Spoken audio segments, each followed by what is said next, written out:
Well, after months of waiting, the IPO market, as we've been talking about, red hot right now. Investors salivating over the well-known names seeking to go public this year. But what happens behind the scenes? What are the mechanics of how IPOs are priced and how they begin trading? It's time for Yahoo News. Joining us now, our own IPO enthusiast, Zack Guzman, here with us in the studio. Before his own show. Indeed. So, Zack, when you hear about a Levi's, for example, first you hear about the range, then you hear what the actual price is going to be for the IPO. How does that work? All right, well, let's go through this Yahoo U. This will be 101 when we talk about IPOs. Good. We're not going to go too deep, all right? But there's certain steps, and they all start with companies deciding that they want to go public. That's step one. They need to say, all right, let's go public. From there, they need to choose a bank. So the underwriting process, as it's known, they can go around. You might know the names like Goldman Sachs and Morgan Stanley tend to be the more popular ones. The banks put up the money to take the shares on in the underwriting process, and they get a fee for that, as you know.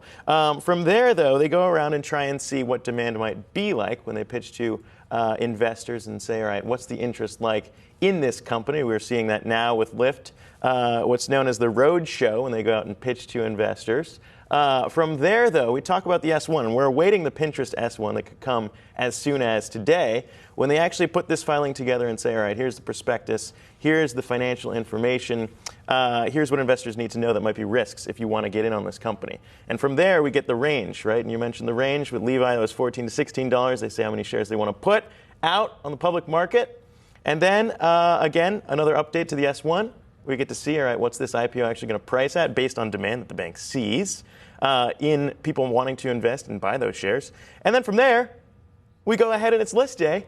And that's what we saw yesterday with Levi. And with Levi, the initial price was $17. So is that negotiated during the roadshow between the bank and the investors who are going to initially take on shares that will then start trading? That's when that is determined? Yeah, so that's the important thing to talk about, because this is something that I think some people overlook. When we talk about Levi's being up 30%, in their IPO, it's kind of misleading in that retail investors can't get in at that IPO price, right? They have to wait until it's listed. And we saw that on the NYSE when we talk about Levi shares pricing at $17, but then there's that price discovery when banks get to bid, and then we saw the list price at $22.22, and that's where shares actually began trading on the exchange, and that's where retail investors, the average Joe on the street, can jump in. So it's not necessarily that we saw, the average Joe making 30% that day. Right. They probably didn't get in at the insiders and the banks. So how about the basics of it? Why does the company want to go to the market? The reasons as to why have kind of diminished as of late, right? When we talk about these giant valuations that these companies can get in the private market, but there is still that prestige of going public. Of course, liquidity is a boost. We've talked about this on The Move countless times when private shareholders in these companies can freely sell their shares. And of course, as we saw with Levi shares, there tends to be that pop on first day trading, and then afterwards, if you're a good enough company, where you can sell your shares at a higher premium than what it may have been when you were private. But again, we'll have to see. We listed all these companies, and we haven't seen very many of them go public yet, but now that Levi's kicked it off, and we saw that demand there, of course, as you mentioned, $14 to $16 was the initial range, and then you saw it trade, opening trade, $22.22. That shows demand, and that's why we're seeing these companies want to move up. And having been on the floor before, when we witnessed things go public, the maker of Candy Crush, by the way, I was on the floor when they went public. And essentially what you have is the people who physically stand on the floor are the traffic cops. So they're handling the order flow,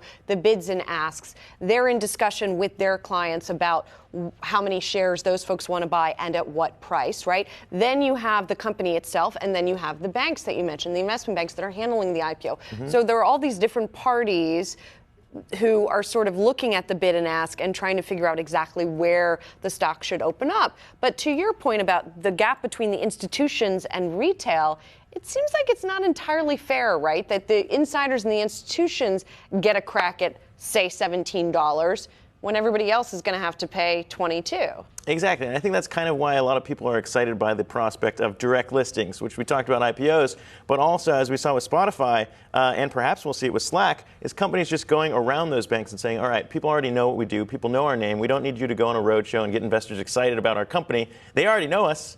People use Slack, so they're going to want to buy our shares anyway, and they'll go around the bank, and hopefully, I mean, the idea is if that idea catches on, the average retail investor might have access without having to wait for these banks and the process that we just outlined here. They can get in a little bit earlier. Here's hoping.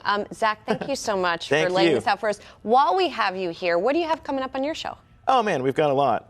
The thing I'm most excited about, we've got the founder, the creator of Blue Moon. Ever had it? It's a craft beer. Maybe you've heard of it. Yeah. He's launching his own cannabis beer. We're going to talk to him about why. Well, that needs an orange slice, I wonder. No samples. That would be illegal. That would be drug dealing. All right. No, with CBD? Just with THC. CBD? We're talking all the good stuff. THC beer. That's a different color. Okay, we got to leave it there.